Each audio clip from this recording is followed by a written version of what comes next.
Hi, this is Glenn with Freedom for Life Fitness, and today we're going to talk about intermittent fasting.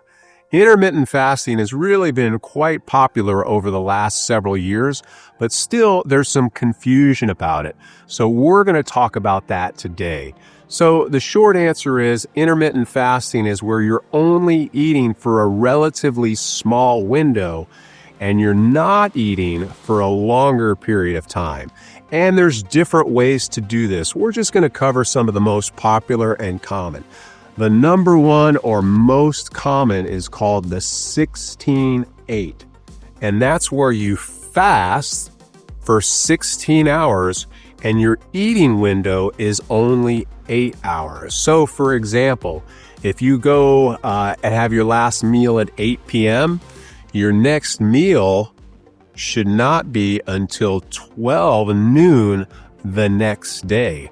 You can find whatever works for you. And while not everybody fits in this category, I found in the people that I work with, there seems to be a little bit easier fasting in the morning than there is fasting for long periods of time at night. So I have people who they can get up at 6 or 7 and they can be fine not eating till lunchtime. But you do what works for you, but the 16-8 is the most common type of intermittent fasting. Another one that people use is they do fasting on different days. So for example, they might do 5 days of intermittent fasting, the 16-8 that we've talked about. And then on the weekends, they go back and follow a more traditional schedule.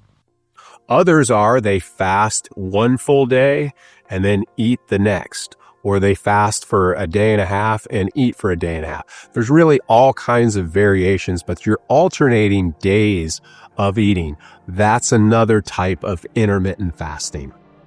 Personally, I don't do the full 16-8.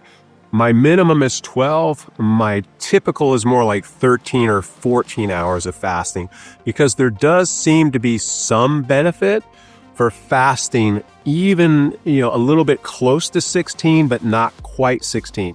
And also because of my goals as an individual, I don't feel for me personally that following a strict intermittent fasting protocol is ideal or best.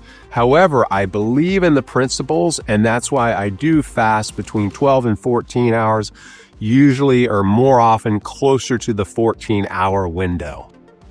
Okay, you may be asking, so what are the benefits of it? Why should I even consider it? Well, number one, it's ease of use. While I would recommend following other principles, but for people who are like, hey, I just want to do one thing that's not necessarily easy, but it's not complicated. It's not counting calories. It's not making sure you don't have any starches. It's just following a schedule. That's one of the benefits. It's more simplistic than some of the other eating strategies because you can eat whatever you want as long as you follow that 16-8. Another is it has been shown to be helpful for weight loss. One of the reasons they think it's helpful for weight loss is it gives us better blood sugar control. So one of the big things is the GLP-1 medications, which are all over the place now.